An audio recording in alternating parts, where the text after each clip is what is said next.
2023 was a crazy year, both as a freelancer and just personally. We had a lot going on with fostering kiddos. We launched a nonprofit that we'd been working on for over 2 years, and we're working on a documentary series from our trip to Africa. 2023 was just a wild ride, but I learned a lot last year. Even though I've been doing freelancing for 5 years, I still feel like I have so much to learn. There's a lot that I don't know, and there's even more that I don't know that I don't know.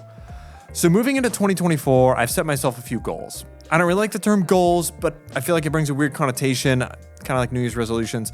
I prefer to think of these as filters or values. One of the beautiful and rather stressful things about working for yourself is you're presented with endless opportunities. And every opportunity you take, every yes you give to one thing is a no you give to something else. So when I'm presented with opportunities or paths to take, it's helpful for me to have a set of filters or values that I can run decisions through. The longer I've been a freelancer, the better I am at aligning my values with the skills and the direction I'd like to see my career go. So without further ado, here are my values for 2024. If the first 5 years of shenanigans in freelance were trying to figure out my niche, the rest of my time in freelance will be spent trying to stay on that path. Finding your niche is so important. In general, you can't be all things to all people. You can't be a software engineer, a neurosurgeon, and an Olympic athlete. You have to find what you're good at and maintain the discipline to say no to the things that fall outside your wheelhouse. The last few years of freelancing have been spent working to determine what my niche is. In some ways, I'm absolutely still working on that, still honing my craft, and still taking on projects that help me build experience. But in a lot of ways, I know the things that don't fall into my skill set or don't align with my intended trajectory, so I'm not going to say yes to those projects or those opportunities. Because every time I say yes to a project, I'm saying no to another project, to something else. That may sound weird at first, but let's break it down for a second. My focus is documentary film.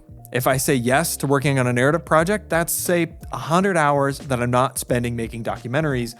That can be research, building connections, editing a project that I've already shot, etc. It may not seem like you're being presented with two distinct opportunities, but that's how I've come to see it. If I say yes to this narrative thing, I'm working on that instead of documentaries. Of course, leave wiggle room for helping your friends and having some fun. But I used to believe that any work was good work, and I'm a filmmaker, so I just need to make films. But that is not necessarily the case. Focus on taking gigs and projects that help you build the skills in the areas you want to focus on. I mentioned in the intro that working for yourself comes with endless opportunities, which is true.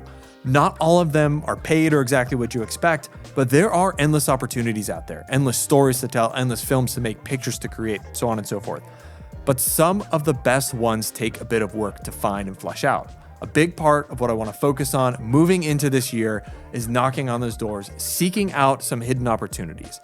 Some of the best moments in my freelance career have happened because I've stepped out of my comfort zone, knocked on a door, and kept knocking. I rigged for a climbing documentary in Yosemite. I got to film my own documentary series that we're working on right now from our trip to Uganda, starting a nonprofit, landing one of my favorite clients as a retainer. Knocking on doors is key to making it in this industry, and it is still something that I don't do enough. One of my filters is to stay in my niche, and in order to do that, I need to knock on the doors of the connections and resources that will help keep me working in my niche. Just this last week, I stepped out of my comfort zone a bit and soft pitched a massive humanitarian documentary to Mutual Connection, and it was met with stoked about this. Who knows where it'll lead, but you've got to knock on those doors. This is by far the most important filter for me this year. Freelancing is hard. It's very hard. There is a lot of alone time. There's a lot of time to just get in your head and get down on yourself about your work. And the best thing you can possibly have is a solid community around you. There may not be freelancers or filmmakers, photographers, or whatever, but it's important to remember that you are a human, and humans are designed to be around other humans.